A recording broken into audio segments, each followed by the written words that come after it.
Leero luno bw'ekyomanyi eno kyolaba baaloze endoge naye nga ky'omanya ali ku TV atulaba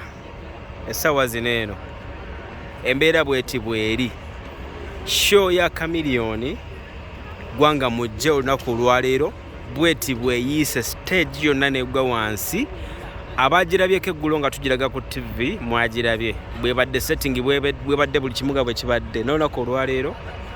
emaze ate neeyiika naye ate tugenda kudda wano nga 24 omwezi guno so Uganda ina gyoli tukitwagire chameleon nga 24 omwezi guno ogwa February tujje mu bungi tuwagire chameleon okulaba nti nate gwanga mujje egenda mu maaso naye ng'olunaku olwaleero bweti embeera bweri era bwebadde okuba nti stage yonna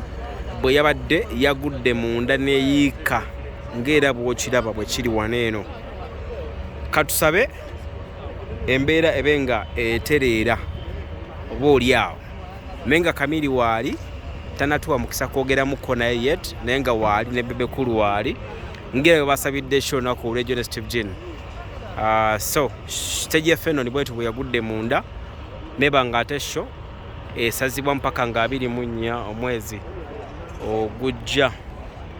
omwezi guno gwennyini actually ogwa February.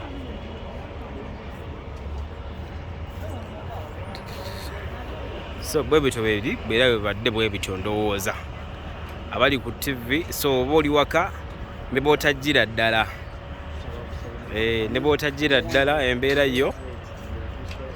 bweri bwetyo sebyuma bagezaako olaba nti babijjawo babizzeeyo kubanga omukulu kyemmanyira kyendaba akoze loss amatala gaatise speakers ziguddemu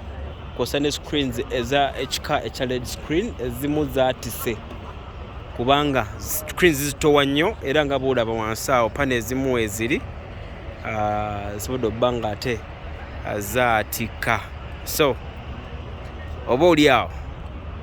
Katonda yasinga okumanya lwaki kino kibaddewo bwe kiti naye katusabe ekibe nga ate oba oli awo kitereera oluvannyuma.